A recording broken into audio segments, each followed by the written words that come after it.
Irmãos, vamos abrir a palavra em Romanos, capítulo 15, já nos aproximando do término do estudo dessa carta, que já tem mais de 40 estudos, e olha que nós fomos rápido, hein? Se fizéssemos um estudo mais detalhado, levaria muito mais tempo. A palavra de Deus é muito rica. Nós vamos estudar hoje a partir do verso 14, até, se Deus permitir, não tenho certeza, o verso 32. E muitas pessoas, quando leem Romanos, acham que essa última parte do verso, capítulo 15 e o capítulo 16, são meio desinteressantes, e alguns até não veem por que ela está aqui. Só que o apóstolo Paulo mesmo foi quem escreveu que toda a escritura é divinamente inspirada e proveitosa para repreender, para corrigir, para ensinar o servo de Deus. Então tudo tem o seu propósito. Nessa passagem do verso 14 em diante, a gente vai ver, como diz aqui, o apostolado e os propósitos de Paulo. Nós vamos ver um pouco do coração de Paulo. Aqui a doutrina acabou. No verso 13, a gente vê o Deus de esperança vos encha de gozo. Ele termina. E daqui para diante, ele vai terminar a carta falando a respeito do seu chamado e do que ele desejava fazer no futuro. Capítulo 16 também vão ter saudações, mas não vai haver mais assim nenhum ensino doutrinário, embora a gente sempre encontre um ou outro aqui que, claro, ensina alguma coisa, mas não vai ter mais parte doutrinária, e a parte prática praticamente terminou. Mas agora nós vamos ver Paulo, o missionário, aprender um pouco sobre ele, sobre o que ele sentia, sobre o que ele planejava, quais eram os seus sonhos. E isso é importante. Você diz assim: poxa, mas por que Paulo está falando da vida dele aqui? Né? O pregador não deve falar da vida dele. Realmente, eu também concordo que o pregador deve falar 0,0001% da vida dele. E se puder cortar isso aí também é bom. Que hoje em dia nós estamos numa geração que os pastores todos querem contar as histórias da vida deles, dos filhos deles, dos cachorros deles, da casa deles, do trabalho deles, de modo que a gente não ouve a Bíblia. Então Paulo não era assim de ficar falando muito a respeito dele. Ele tem alguns momentos, e esse aqui é um dos momentos. E quando ele fala a respeito dele, a gente acaba aprendendo muita coisa, porque era um homem extraordinário. Alguns acreditam, claro que a gente não sabe nada a respeito disso, quem sabe é Deus, mas alguns acreditam que ele tenha sido o mais importante cristão de todos os tempos, só perdendo para o próprio Cristo. A grandiosidade do seu trabalho na sua vida e no Novo Testamento é fantástica. O alcance, nós vamos ver isso aqui, o alcance da obra que Deus realizou através dele é extraordinário. Então era um homem realmente especial. E nós vamos ver ele conversando agora. Ele já está conversando com a igreja de Roma. E a primeira coisa que a gente vê é que ele não se considera indispensável. Jamais qualquer um de nós pode se considerar indispensável. Sem mim a obra de Deus não funciona. Sem mim, isso e aquilo. Não, o apóstolo Paulo não se considerava assim, tanto que ele morreu e a igreja continuou. A igreja só depende de um, o Senhor Jesus Cristo. E ele disse: eu vou edificar a minha igreja, e as portas do inferno não prevalecerão contra ela. Então, se Jesus cuida da igreja, estamos tranquilos. Veja o versículo 14, ele fala assim: eu próprio, meus irmãos, certo estou a respeito de vocês, que vocês mesmos estão cheios de bondade, cheios de todo conhecimento, podendo aconselhar um ao outro, ou uns aos outros. Quer dizer, Paulo está falando assim: eu não escrevi essa carta porque eu achei que vocês não sabiam nada. E essa carta é o maior volume doutrinário de todo o Novo Testamento, toda a Bíblia. É a carta aos Romanos. E ele fala assim: eu não escrevi porque eu achei que vocês não sabiam de nada. Eu sei que vocês são cheios de bondade, de conhecimento e podem aconselhar uns aos outros. Isso é, vocês não dependem de mim. Eu sei disso, eu não escrevi com essa intenção de, esses romanos não sabem de nada, deixa eu escrever aqui. E ele falou: não, isso aqui é bacana. Ele está dizendo: eu não sou indispensável, eu não estou dizendo que eu sou o maioral e que eu estou escrevendo porque vocês são muito fracos. E a igreja, os irmãos deviam compreender isso, que quando o pregador, o pastor está falando da Bíblia e está exortando, ele não está dizendo que os irmãos, entendeu? Ninguém presta, então, nada disso, nada disso. Ele continua falando, se ele considerava que... e outra coisa, né? Como é que ele sabia disso? Ele tinha ouvido relatos através de outros irmãos, com certeza, contaram para ele como era a igreja, que ele nunca tinha visitado Roma, pelo menos não a igreja de Roma. Como é que ele sabia, né? Por essas coisas. Então, se ele não escreveu porque eles, vamos dizer assim, não podiam viver sem essa carta, por que ele escreveu? Isso é muito importante. Olha o verso 15. Mas, irmãos, em parte os escrevi mais ousadamente, quer dizer, com mais desenvoltura, né? Escrevendo, como para lhes trazer outra vez isso à memória. Olha como isso é importante. Isso pega muita gente, porque tem irmãos que falam assim: eu já sei eu já sei o Evangelho, já sei a Bíblia, o que o pastor vai falar eu já sei, ele não fala novidade nenhuma, é sempre a mesma coisa. Isso aí, qual é a utilidade disso? Né? Muita gente pensa assim. Eu conheci um irmão há mais de 30 anos atrás, que ele falava: não, eu não vou quarta-feira na igreja. Por que você não vai quarta-feira na igreja? Porque eu já sei o que vai. Eu já sei a doutrina. Ele falou no verso 1: eu sei que vocês sabem, mas eu quero trazer isso outra vez à memória. Quero fazer vocês relembrarem o que vocês sabem. Está aí. E olha, esse é um conceito muito importante.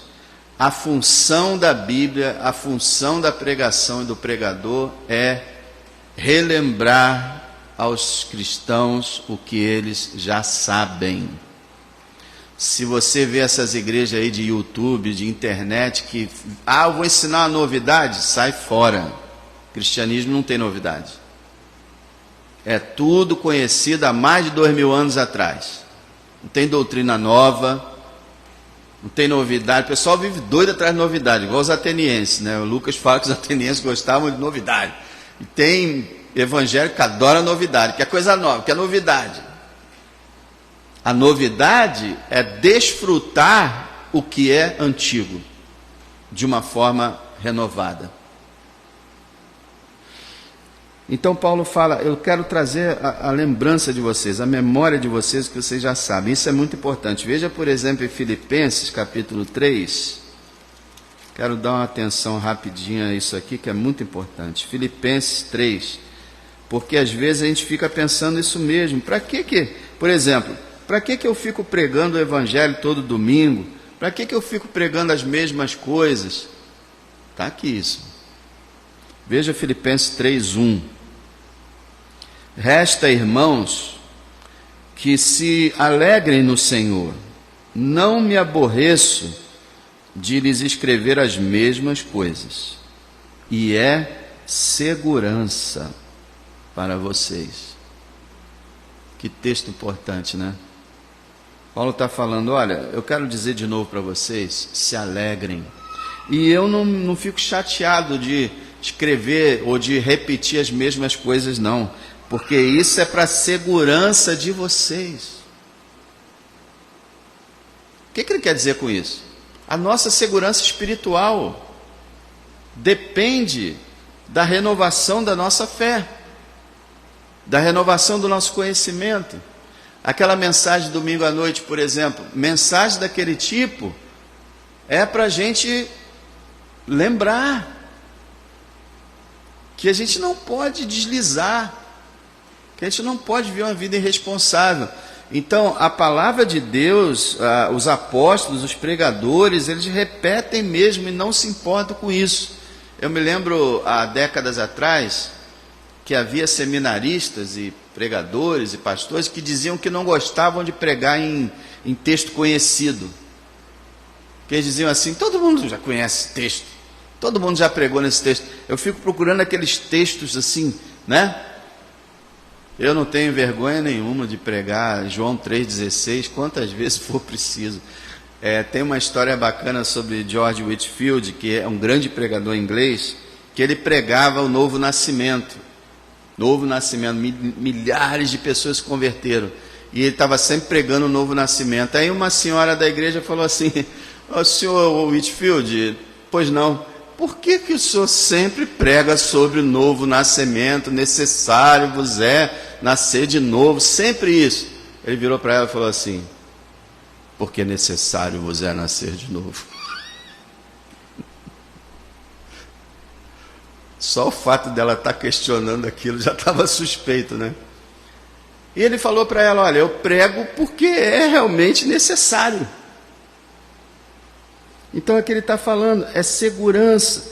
Quanto mais a gente ouvir as mesmas coisas, mais a gente vai memorizando, vai guardando, e a palavra vai nos moldando, nos corrigindo, nos despertando, e isso é muito bom, é seguro para a gente. Se a gente deixar sem Bíblia, sem pregação, sem culto, sem palavra, você sabe o que acontece.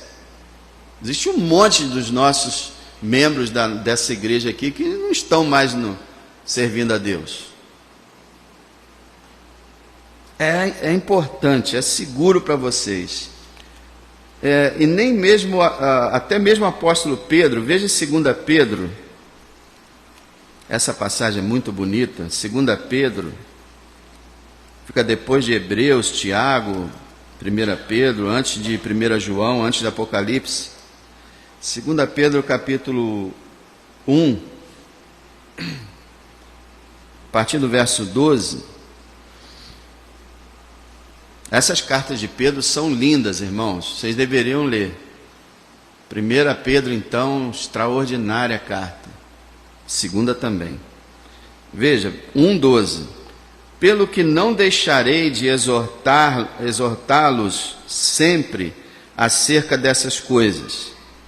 Está vendo o que ele está falando? E o que coisas? As coisas espirituais que ele vinha falando desde o primeiro versículo. Olha o que ele fala, eu não deixarei de exortá-los sempre acerca destas coisas. Aí ele fala, ainda que bem as saibam e estejam confirmados na presente verdade.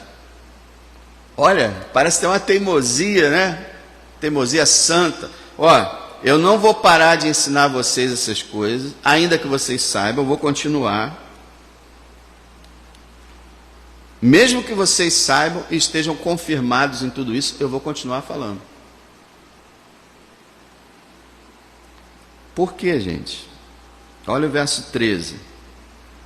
E tenho por justo, enquanto estiver nesse tabernáculo, você sabe que quando ele falou, enquanto estiver nesse tabernáculo, está dizendo enquanto eu estiver vivo, né? Tenho por justo, enquanto estiver nesse tabernáculo, despertá-los com admoestações, aconselhamentos, né? Eu acho justo despertar vocês com aconselhamentos. Verso 14.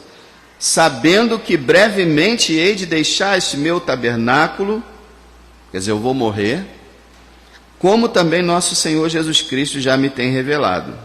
Quer dizer, Enquanto eu estou aqui e não morri, eu estou falando com vocês. Eu vou morrer. E olha só o que ele fala no verso 15. Mas também eu procurarei em toda ocasião que depois da minha morte tenham lembrança dessas coisas.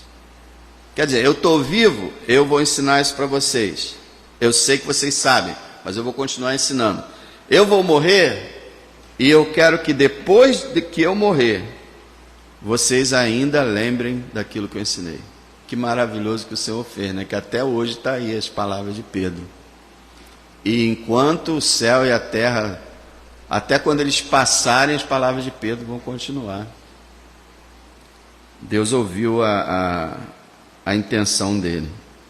Por que toda essa preocupação? Justamente porque a fé vem pelo ouvir e o ouvir a palavra. Pensa bem, muitas vezes você acorda de manhã, você lembra logo de orar? Ou você acorda e vai fazendo as coisas, daqui um pouco, rapaz, nem orei. É verdade, isso acontece? Quando vai ler, também você lê a palavra logo que levanta?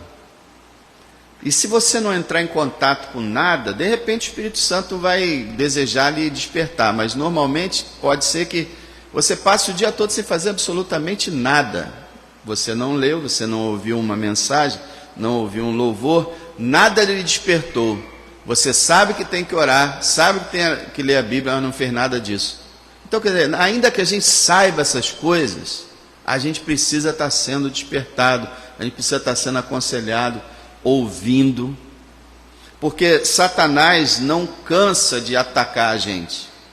E se a gente cansar de se proteger, ele triunfa, né? Ele vence algumas batalhas contra nós. Então é isso, irmão.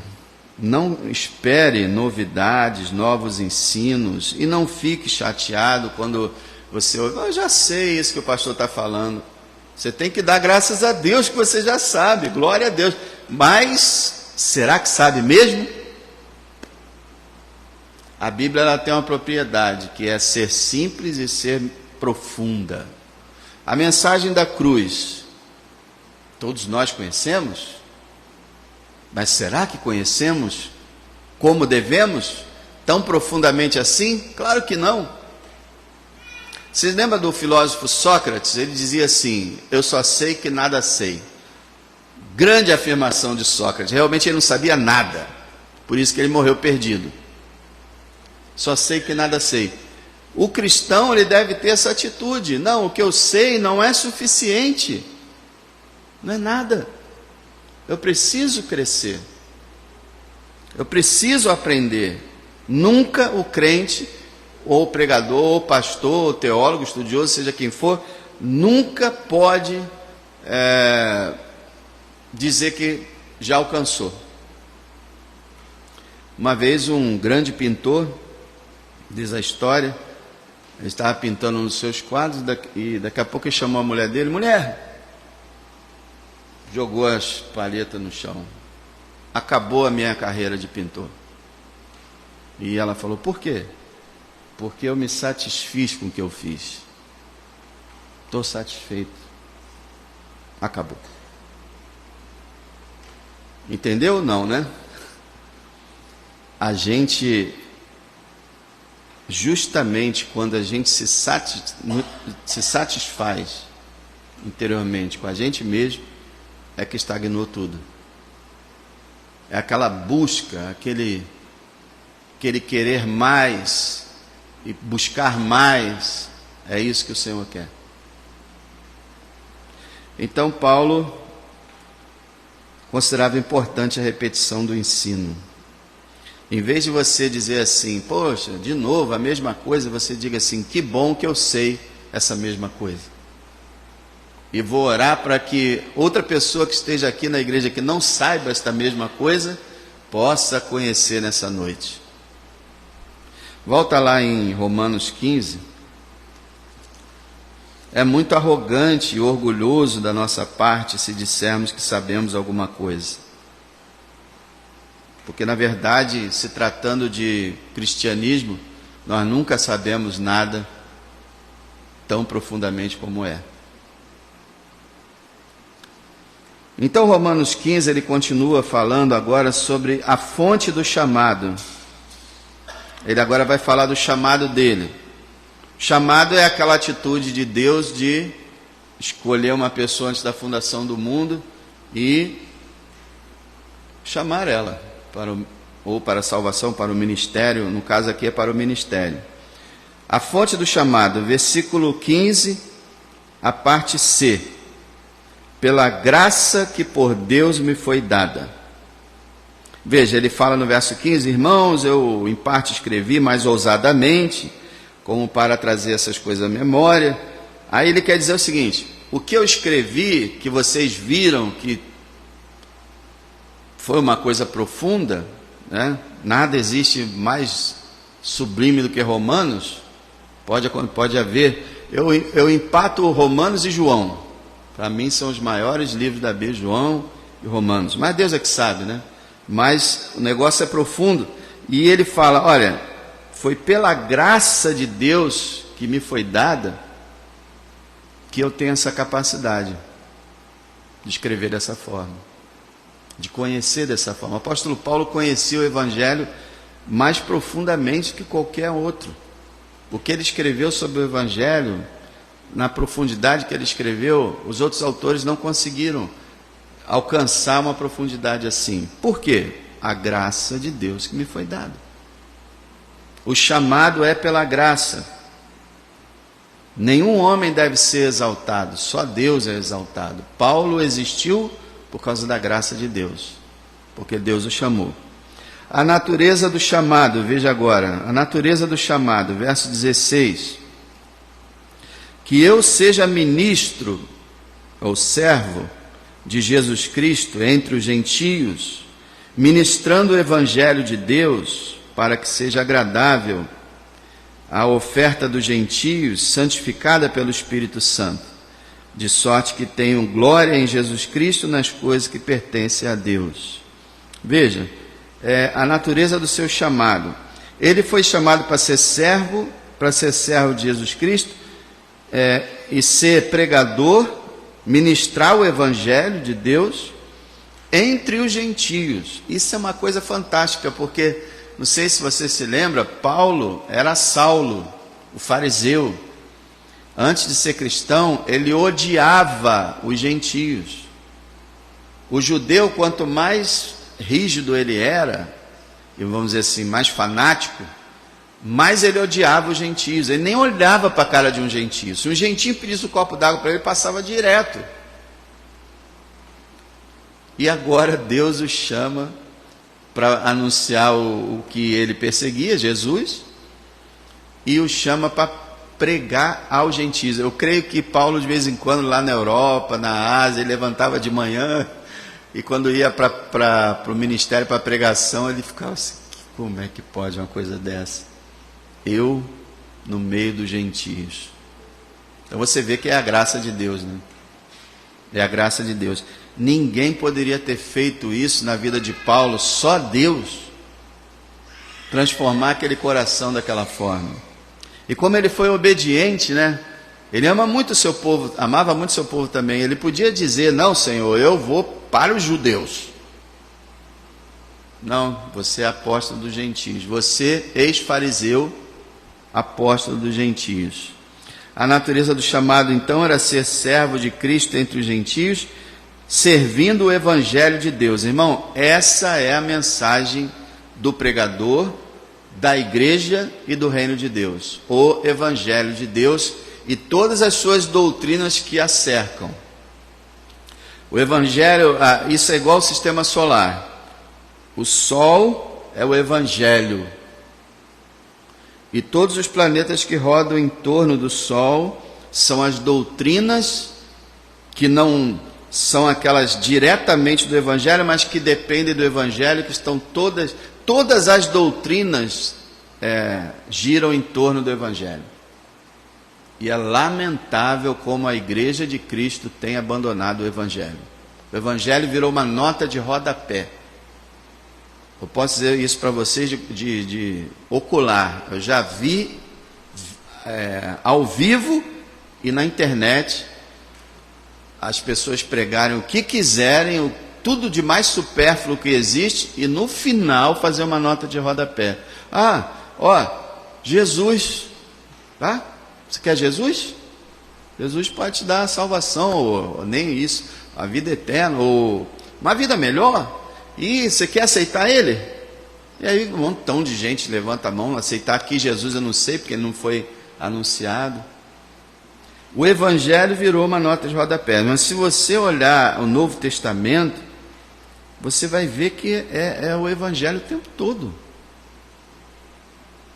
Quem não ama o Evangelho, quem diz que o Evangelho é uma coisa de principiante, que tem muita igreja que fala isso, o Evangelho é coisa de principiante. Você vai naquele culto de domingo à noite, que o pessoal prega para visitante, aquilo aí é para visitante, rapaz, não serve para a gente não. Eu quero doutrina mais profunda. Evangelho é beabá de principiante. Depois que eu passei do beabá, agora eu vou... O Evangelho é o beabá, é o alfa e o ômega. É tudo. O Evangelho é tudo. Toda a doutrina bíblica está em torno disso. O engraçado, no Novo Testamento, nunca nenhum apóstolo disse assim: você está triste? Se alegra, vai ficar tudo bem. Você está chateado? Não, vai melhorar. Aquele dinheiro vai chegar. Chegar aquele casamento, aquela promoção, vai chegar. E agora se anima, acabou, opa. Não tem nada disso no Novo Testamento. O que tem no Novo Testamento você está triste, está atribulado? Você tem a salvação. O Espírito de Deus está em você. Deus age na sua vida. Você tem que viver para a sua glória. Você tem todo um privilégio de andar em comunhão com Deus. E por fim, meu amado, você vai para a glória eterna. É isso que o Novo Testamento fala. Não tem nada de consolo artificial. Você já viu as orações do apóstolo Paulo? Já estudou as orações do apóstolo Paulo no meio das cartas? Nunca ele ora: Senhor, que os efésios todos fiquem com saúde, que eles não tenham dívidas, que eles consigam todas aquelas causas na justiça, que eles tenham prosperidade, que eles fiquem alegres. Nada, nenhuma oração do Novo Testamento é assim.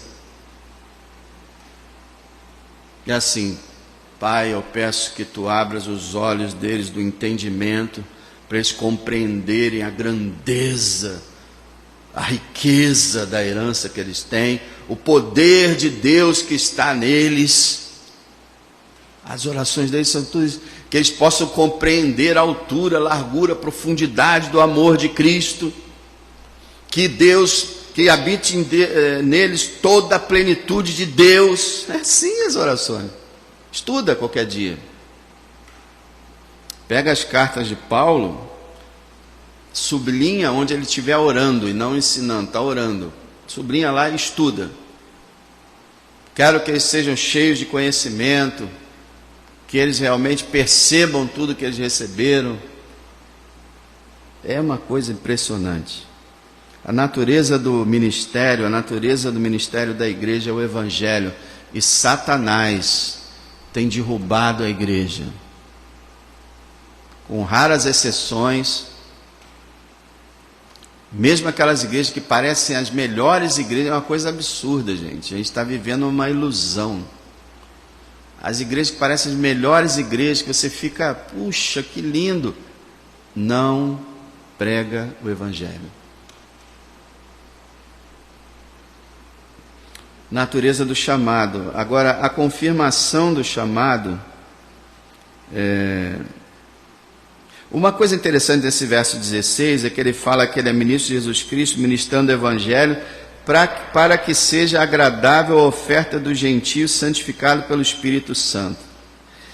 Ele se coloca como se o trabalho dele fosse sacerdotal, e que os gentios fossem a oferta dele a Deus. A salvação dos gentios, a oferta do sacerdote Paulo a Deus. É claro que é só uma comparação que ele faz. Agora, o autor do chamado, você já reparou? Uma outra coisa, um outro exercício bacana que você poderia fazer na Bíblia, somente nas cartas dos apóstolos, é pegar onde tiver a Trindade, sublinhar. Você vai ficar espantado em quantas passagens está lá a Trindade. Ainda existem seitas hoje em dia que afirmam que Jesus não é Deus, que Trindade não existe. Existem pessoas nas igrejas evangélicas que ainda têm dúvidas sobre isso. Você vê os apóstolos o tempo todo misturando as pessoas da Trindade e colocando juntas. Vários textos. Esse verso 16 é um. Olha só. Que eu seja ministro de Jesus Cristo, a segunda pessoa, entre os gentios ministrando o evangelho de Deus, a primeira pessoa, para que seja agradável a oferta dos gentios santificados pelo Espírito Santo, a terceira pessoa. A Trindade está aqui e às vezes você não percebe. Tem gente que acha que a Trindade é uma coisa superficial. Trindade não é importante. A Trindade é vitalmente importante. Porque se você não acredita no Deus triuno, Pai, Filho e Espírito Santo, que participou da tua salvação, você está desonrando a Deus. Você tem que entender, eu fui salvo somente por Jesus. Sim, no sentido de que não há outro Salvador, você foi salvo somente por Jesus. Mas o Pai enviou Jesus. O Pai planejou o Evangelho. E o Espírito veio depois e entrou nos corações para que as pessoas pudessem crer nesse Evangelho. E hoje habita nos nossos corações. Então, Pai, Filho e Espírito Santo é o grande Salvador das nossas almas.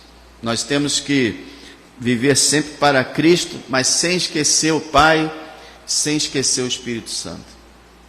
São os três. Agora, a confirmação do chamado de Paulo, isso aqui também é muito importante, porque surgem pessoas, ainda mais agora que cada igreja, cada esquina tem uma igreja, a pessoa aluga uma casa e derruba as paredes, bota uma placa, eu sou o pastor fulano, é mesmo? Sou o pastor fulano, venham, aí começa a prometer um monte de coisa. Então, e não só isso, mesmo nas igrejas batistas ou igreja qualquer, um jovem chega e, eu quero ser pastor, quero fazer seminário, quero ser pastor, quero ser ordenado. Existem vários critérios. Primeiro, mulher não pode. Biblicamente, mulher não pode ser pastora, mas está cheio aí nas igrejas. Mas existe toda uma regra, várias regras, da pessoa que é chamada. Paulo mesmo falou em 1 Timóteo 3, tem uma lista. Não é qualquer pessoa que levanta e diz, eu vou pastorear. É por isso que tantos escândalos acontecem. Paulo vai falar aqui da evidência do seu evangelho, de como houve uma prova de Deus, ou provas de Deus, de que ele era realmente chamado para apóstolo. Veja, verso 18. As provas do apostolado de Paulo. Porque não ousaria dizer coisa alguma que Cristo por mim não tenha feito. Quer dizer, eu não vou deixar de dizer o que Cristo fez por mim. Ele está falando. Para obediência dos gentios, por palavra e por obras, pelo poder dos sinais e prodígios na virtude ou no poder do Espírito de Deus. Paulo aqui ele dá alguns sinais, algumas marcas do seu ministério. Deixa eu começar por esse verso 19. Poder dos sinais e prodígios. Aos apóstolos foi dado de uma forma toda especial a capacidade de fazer milagres. Se você ler o livro de Atos, você vai ver o apóstolo Paulo curando um coxo de nascença. cegando um homem que estava impedindo ele de pregar a Sérgio Paulo. Você vai ver Paulo ressuscitando um jovem que havia morrido. Quando ele está em Éfeso, em Atos 20, um monte de enfermos iam chegando até ele, ele curava. E aqueles que não podiam chegar, aí que o pessoal imita, né? Ele dava um lenço que estava com ele, não mandava buscar lenço, traz o lenço de vocês aí, não, ele dava o lenço dele, que estava usando, a pessoa ia lá, botava em cima e era curado. O homem tinha um poder dado por Deus, sobrenatural. Quando ele chegou na ilha de Malta, o líder daquela ilha estava doente, com disenteria. Ele orou lá em Atos 28, ele ficou bom.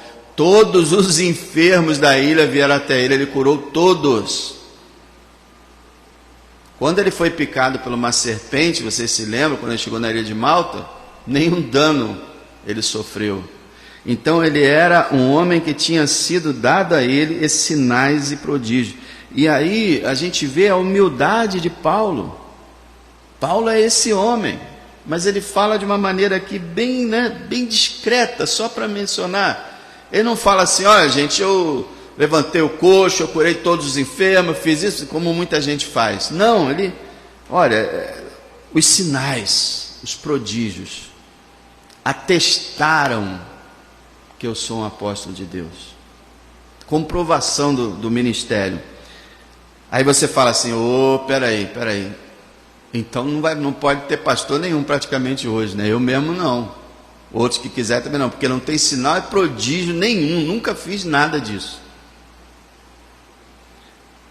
Mas como eu falei, especialmente, principalmente, foi dado aos apóstolos. Não estou dizendo que outras pessoas não tenham, mas principalmente, tanto que no final do primeiro século, quando João morreu, na entrada do segundo século, os milagres desapareceram da igreja.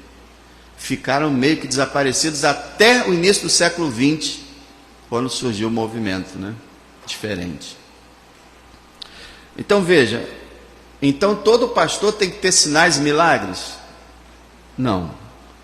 Esse sinal do verso 18, esse sim. Olha lá no final do verso 18, por palavra e por obras. Aqui sim, o que ele está falando? A palavra aqui é a pregação, o ensino. Se você também der uma olhada no livro de Atos, você vai ficar impressionado com a pregação do apóstolo Paulo. Lucas escrevia assim, ele pregou de tal maneira que uma multidão se converteu. Onde aquele homem ia e pregava, multidões se convertiam. Igrejas nasciam como Tessalonicenses, Efésios, Filipenses, nasciam assim praticamente instantâneo. Ele chegava, começava a pregar e as pessoas começavam a se converter. Poder do Espírito Santo sobre aquele homem. E aí ele fala por palavra e por obras. Essas obras aqui a gente não sabe exatamente, mas é provável que seja os atos que ele fazia, por exemplo, como ele vai falar aqui, que ele estava levando ofertas para a igreja pobre de Jerusalém, atos assim, e atos, a vida santa dele, vamos dizer assim. Lembra que eu falei, né, no domingo, que pelos frutos nós conhecemos o falso profeta? Também pelos frutos nós conhecemos o profeta de verdade. Então ele está falando aqui, através da minha pregação e da minha vida, Deus confirmou que tinha me chamado. Então o que você quer dizer com isso? Todo aquele que deve procurar uma ordenação, ele deve ter tido sinais, não os milagres, mas de que o ensino dele, de que a pregação dele tenha surtido efeito na vida de algumas pessoas. Quer dizer, ele não deve tentar entrar no ministério para depois conseguir alguma coisa. Ele já deve estar acontecendo, ainda que não seja muita coisa, mas algumas coisas aconteceram. Algumas pessoas se converteram, algumas pessoas foram edificadas, algumas pessoas experimentaram a graça de Deus, e na questão de ordenação de pastores, uma coisa que conta muito, que muitas igrejas não ligam para isso, é a vontade do povo. E quando os irmãos reconhecem que o irmão tal é um chamado de Deus, os irmãos sentem, isso é uma resposta do Espírito. Então, aqui Paulo fala das marcas daquilo que confirmou o ministério dele, a pregação dele, que coisa, gente. Depois vocês leiam capítulo 19 de Atos, capítulo 20, capítulo 14, 13. Ele quando escreve a Tessalônica, no capítulo 1, ele fala, olha, eu estive entre vocês em grande demonstração de poder e do Espírito. E vocês sabem disso. Isso é, quando esse pessoal pregava, gente se convertia. Não é igual hoje. A gente gosta de falar, né, que Pedro pregou um sermão e 3.000 se salvaram. Nós pregamos 3.000 sermões para um se salvar. Mas ainda que os sinais sejam poucos, esses sinais têm que existir. Não a questão dos milagres, mas a questão da palavra e da vida correta da pessoa. E a igreja sabe disso. É interessante que quando Deus quer chamar alguém para o ministério, Deus toca no coração dos irmãos. A irmã Márcia, eu nunca esqueço, de vez em quando ela lembrava isso, né? Quando ela estava aqui na oração, naquela época que estava orando para saber qual seria o futuro pastor, ela falou, orando, que ela sentia que o Senhor, que o pastor estava no meio da gente, era eu que estava lá orando, e ela sentiu isso. Então, o Senhor confirma, irmão, se o chamado é de Deus, o Senhor confirma. Deixa eu falar uma coisa para vocês, quando você fica 30 dias parado, você que já tirou férias, você sabe disso.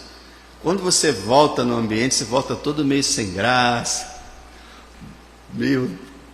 aí o pessoal lá, você tal, aí você tem aquelas crises.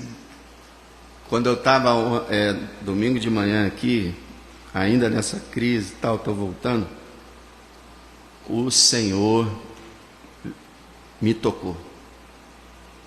Num momento assim de fração de segundos, 1, 2 segundos, eu recebi uma visitação que tipo, ele disse assim, bem-vindo de volta. É muito maravilhoso isso. E ali naquele momento eu tive a certeza de que tinha que recomeçar. Eu estou falando isso por causa do assunto, né? Ele confirma para o candidato, ele confirma para a igreja, ele confirma para o pastor da igreja. É muito... Ordenar um homem ao ministério é uma coisa muito séria, mas o que estão fazendo hoje desde que essas igrejas independentes começaram a surgir,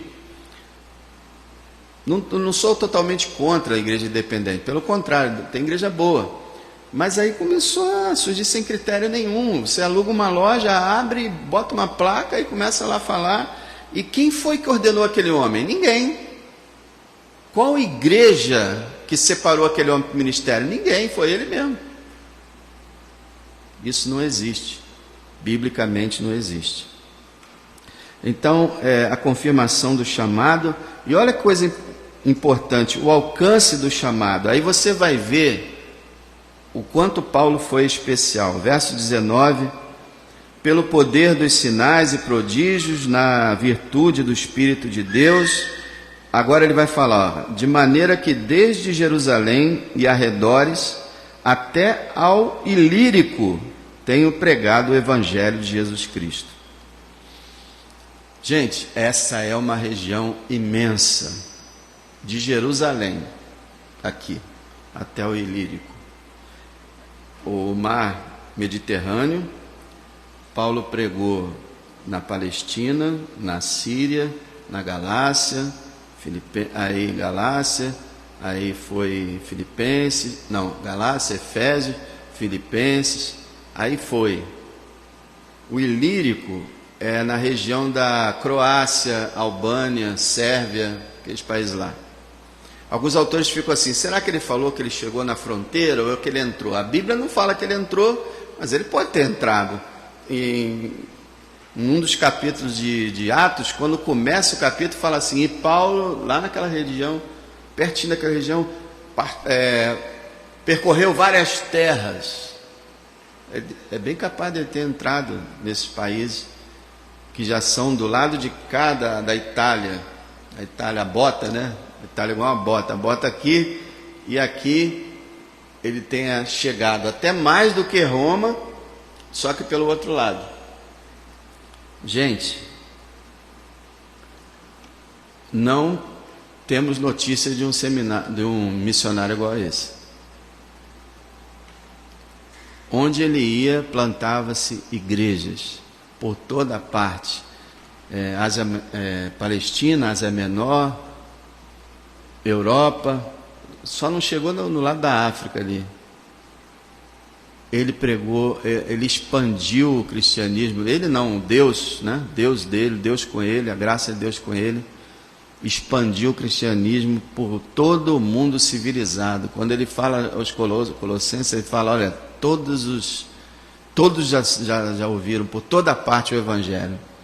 Fora a China, né, a Ásia mais distante, que não fazia parte naquela época do centro ali. Eram países bem isolados. Então você vê um missionário. Qual foi o missionário que atingiu essa área toda dessa forma? Em área não houve. A gente sabe de Billy Graham, por exemplo, que alcançou milhões e milhões de pessoas, porque ele só pregava em estádios para centenas de milhares de pessoas. Aí fica mais simples. Paulo ia a pé, ou de cavalo, ou de jumento, sei lá de quê, percorrendo. Ele fez 3 viagens missionárias, ele levou anos. Nessa carta a Romanos que ele está escrevendo, ele está na primeira metade da 3ª viagem missionária na igreja de Corinto. De Corinto ele escreve para os romanos. Então foram quase 30 anos nessas viagens. Realmente espantoso. E você vê a humildade dele. Ele está explicando quem ele é, como Deus o chamou, o que ele fez, mas, como ele diz lá aos Coríntios, né, todavia não eu, mas a graça de Deus que estava comigo. A gente vai terminar aqui, vimos o alcance do chamado, vamos terminar com o zelo pelo chamado. Isso é muito bonito.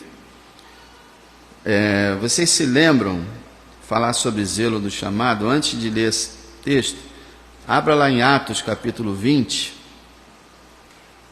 É muito bonito quando Deus chama uma pessoa, mas que ela realmente tem zelo pela chamada dela, o chamado dela, né? Veja o capítulo 20, verso 24.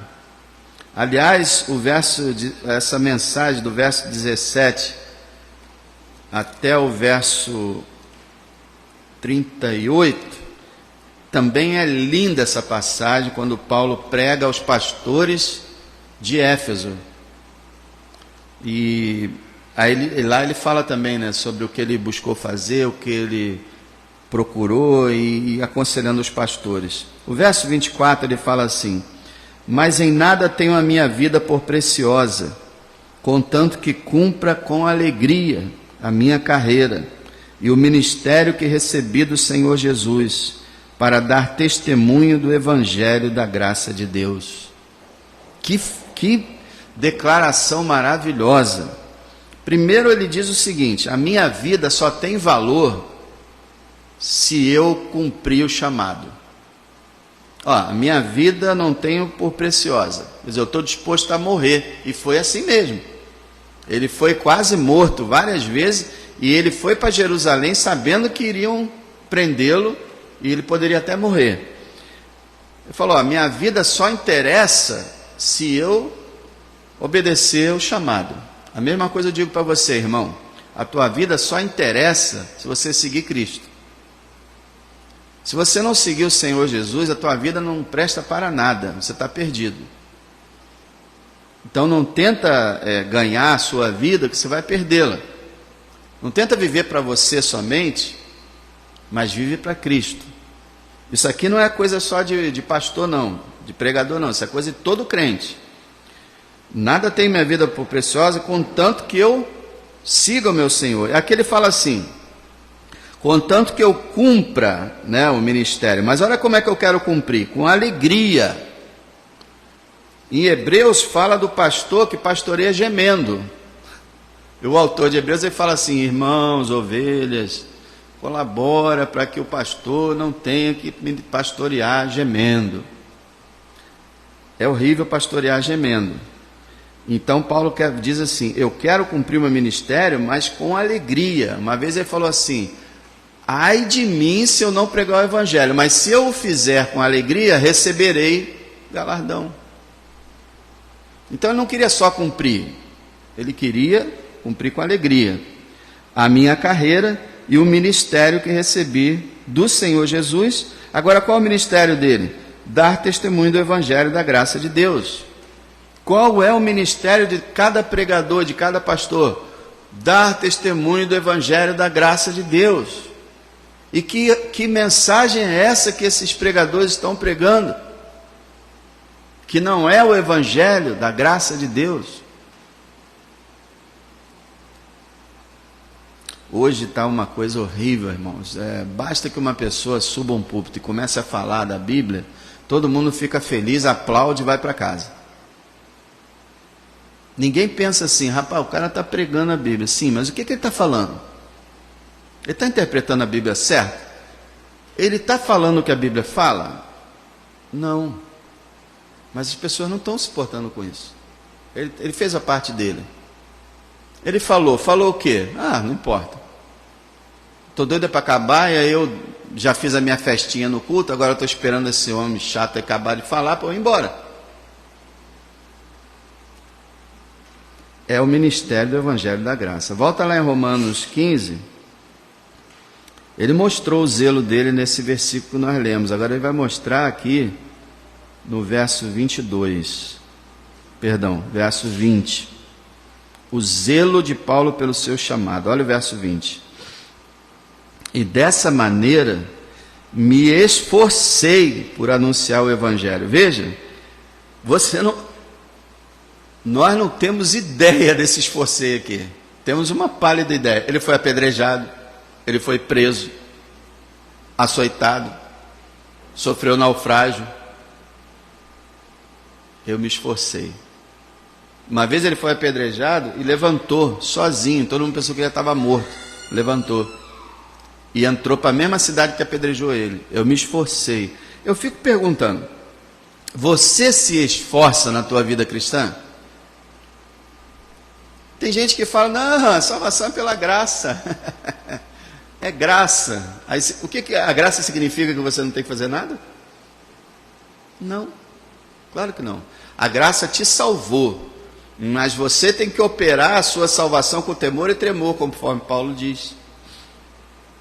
Você tem que se esforçar para ser um cristão melhor, um cristão útil, para estar disposto para ser instrumento, vaso de bênção. Antigamente a gente cantava, faze-me vaso de bênção, Senhor. Lembra, Lé? Vaso que leve a mensagem de amor, eis-me submisso para teu serviço, tudo consagro-te agora, Senhor. Quem é que está querendo ser vaso de bênção agora? O pessoal está querendo encher o vaso de tesouro para levar para casa. Eu me esforcei. Esforcei por quê? Verso 20. Por anunciar o Evangelho. De novo, irmão. Aí você diz, chato isso, né? Não é não. Fica ali em cima, né? Toda hora a mesma mensagem. E a igreja está cega, não está nem aí. Eu me esforcei por anunciar o Evangelho. De novo. Aí ele fala, ó, não onde Cristo houvera sido nomeado, para não edificar sobre fundamento alheio. Paulo tinha um plano que era não pregar onde já tinha igreja. Não que ele não pregasse se ele passasse por uma igreja, mas o ministério dele se concentrava em lugares que ninguém conhecia Jesus. Ele queria ser um pioneiro, um desbravador. Por que isso? Ele acreditava que ele era o cumprimento de uma profecia. Olha o verso 21. Antes, como está escrito, aqueles a quem não foi anunciado o verão, e os que não ouviram o entenderão. A profecia de Isaías 52:15, que falava sobre a conversão dos gentios, Paulo acreditava que ele era um desses que cumpria essa profecia, de levar o evangelho a quem nunca tinha ouvido. Isso significa que esse chamado, muito provavelmente, era de Deus. Deus ou o próprio Cristo que deve ter falado com ele: você vai pregar, principalmente nas regiões onde não se conhece o evangelho. Provavelmente foi um chamado específico, porque ele usou até a Escritura para cumprir isso, e mesmo que o Cristo não tenha falado com ele pessoalmente, mas ele deve ter recebido na mente essa impressão de que o Senhor chamava ele para isso. Não foi uma escolha pessoal dele, assim, de capricho, mas realmente o Senhor queria usar ele como um bandeirante, um desbravador, um pioneiro que entrasse. E, poxa, já imagina o prazer e a história da igreja fala que outros fizeram isso. Os apóstolos, por exemplo, dizem que Tomé foi lá para a Índia. Que coisa linda você chegar num lugar como chegaram aos índios, ninguém nunca ouviu falar de Jesus ali, você começar a pregar a história bíblica, o evangelho, coisa linda. E ele se esforçou por fazer isso. Olha, a igreja tessalônica foi ele, Efésios foi ele, Filipenses foi ele,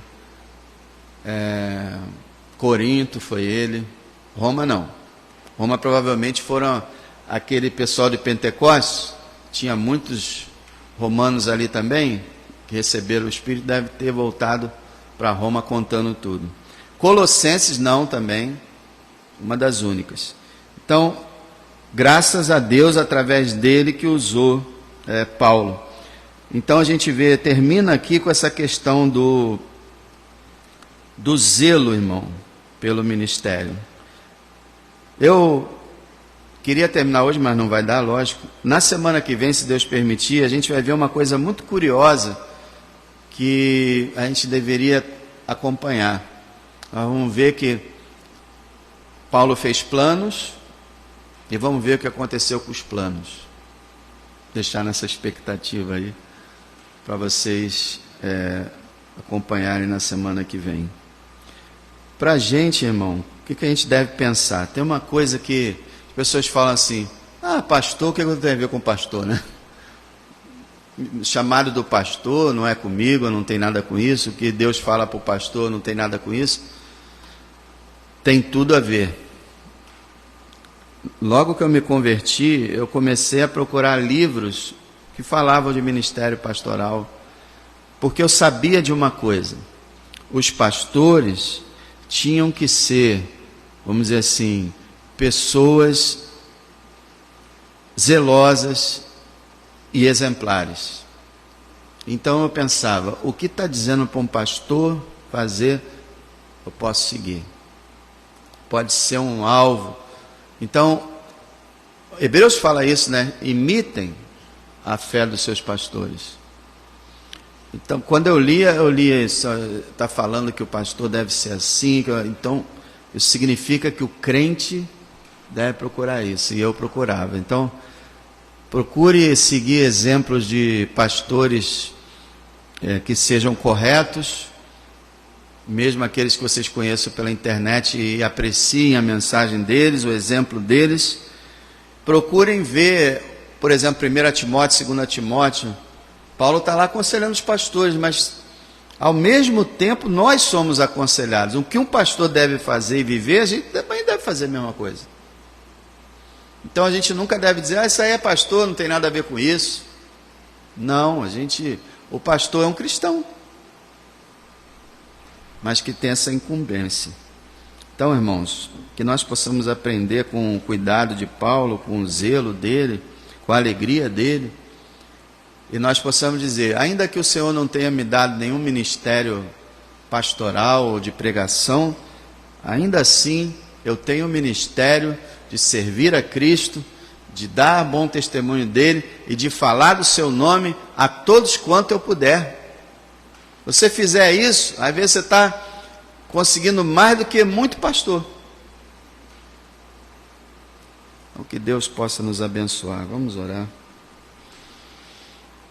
Obrigado, Senhor, pela Tua palavra, pelos exemplos de homens e mulheres que o Senhor chamou, escolheu, que foram exemplos, ó Deus, na história da igreja. Que possamos seguir os passos dessas pessoas que foram extremamente abençoadas por Ti. Tentar imitá-las. O próprio Paulo escreveu, sejam meus imitadores como eu sou de Cristo. Possamos imitar esses homens como Abraão, como Jó, homens de Deus, mulheres de Deus também, como Esther, como Ruth, que possam ser os nossos exemplos, ó Deus. Além, é claro, o exemplo máximo, o próprio Senhor Jesus Cristo. Ajuda-nos, ó Deus, a nos esforçar, a valorizar, ó Deus, o Teu reino, o Teu povo, a Tua obra. E que o Senhor possa nos usar a cada um para a glória do Teu nome. Abençoa a Tua igreja, Senhor. Desperta a Tua igreja. Toca, ó Deus, em cada coração. Faz uma obra especial nesse lugar, para a glória do Senhor. Amém.